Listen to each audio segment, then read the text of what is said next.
Honourable John Banks.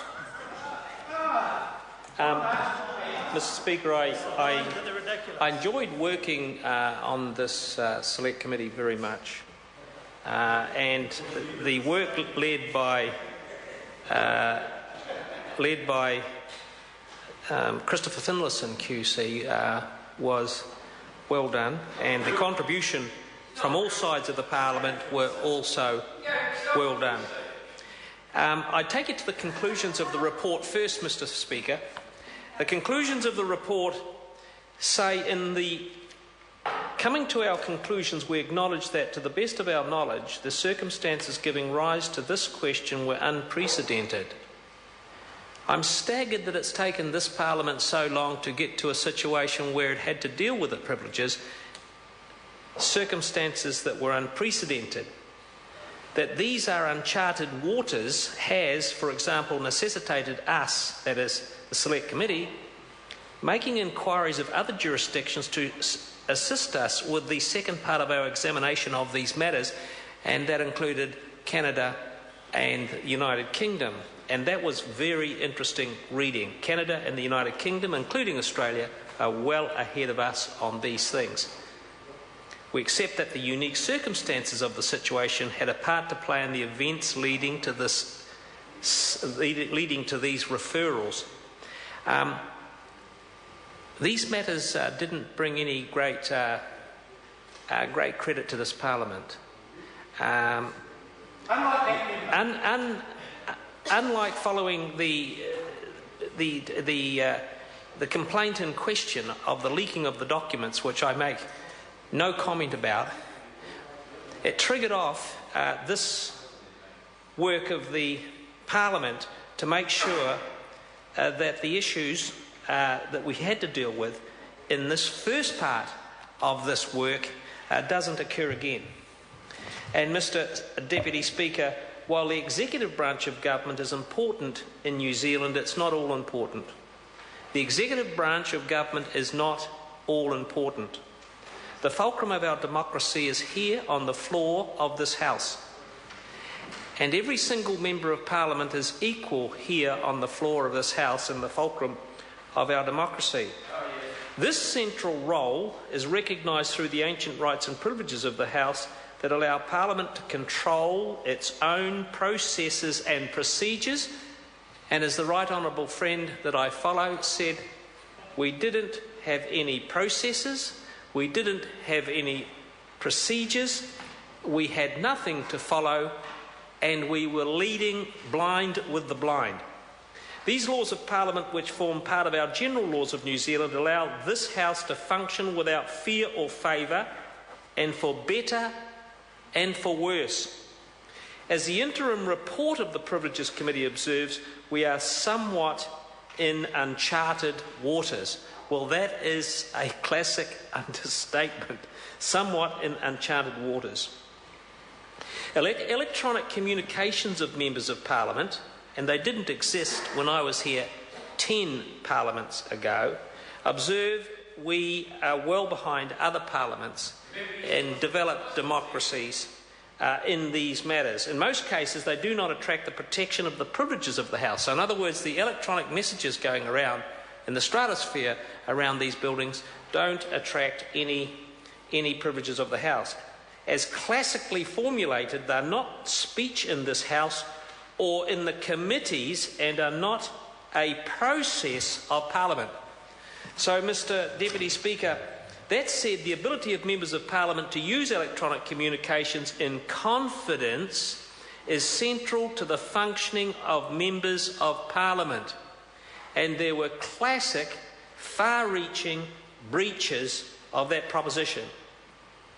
If agents of the executive branch wish to access these records, they should only do so with express legal authority or with the express consent of the Member of Parliament concerned.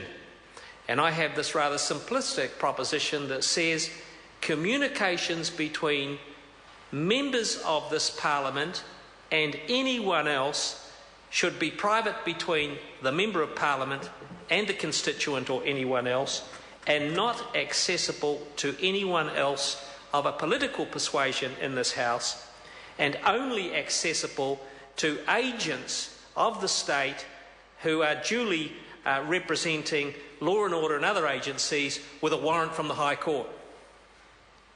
And this should be the case even if a Member of Parliament is also a member of the ministry. However, it is slightly different. That is because not all communications of ministers are ministerial. Some might be in their legislative capacity or in another party capacity. I also think this is just good practice. The Prime Minister, of course, with the ministry, has the remedy available to him if a minister unreasonably withholds consent to access to this data and information.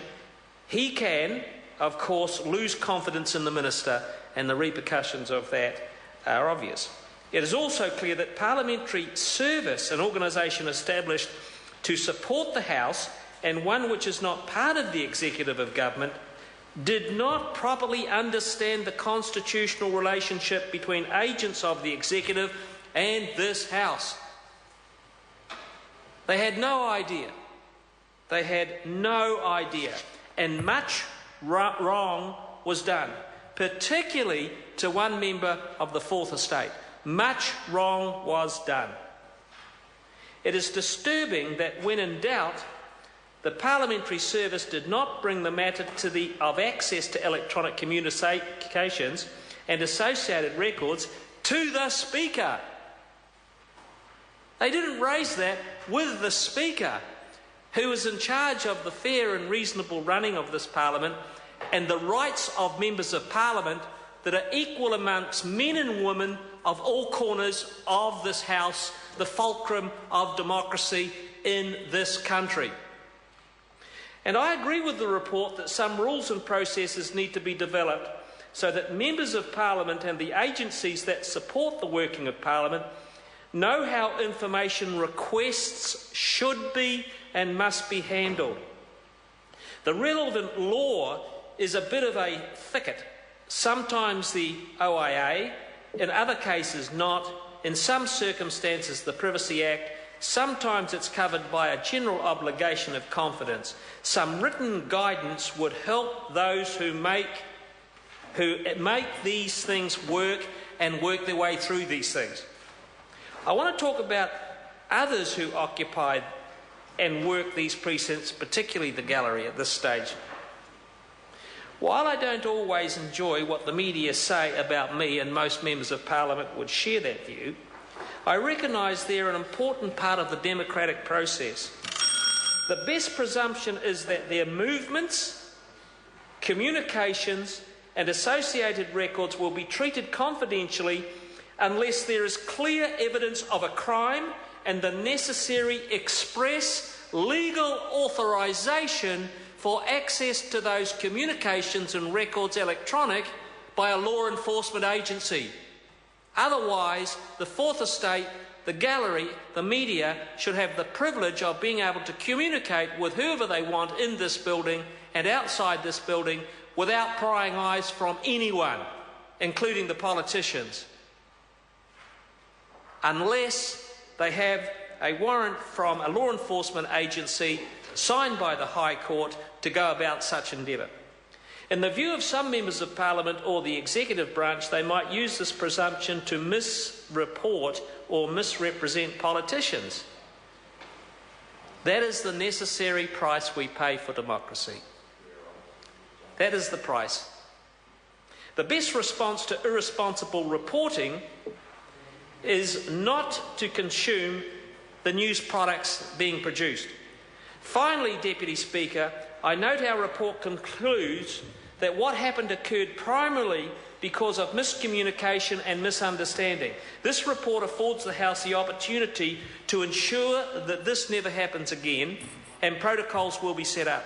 And on the last two paragraphs of the conclusion of the report, it says, in our view, the absence of appropriate policy guidelines on what information can be released and when, or when issues should be escalated and to whom, and indeed the disappointing actions taken, result primarily from these underlying deficiencies that need to be addressed. And in our second report, Mr. Speaker, they will be addressed. Honourable Ian Tolley. Mr. Speaker, I want to take a short call in this debate.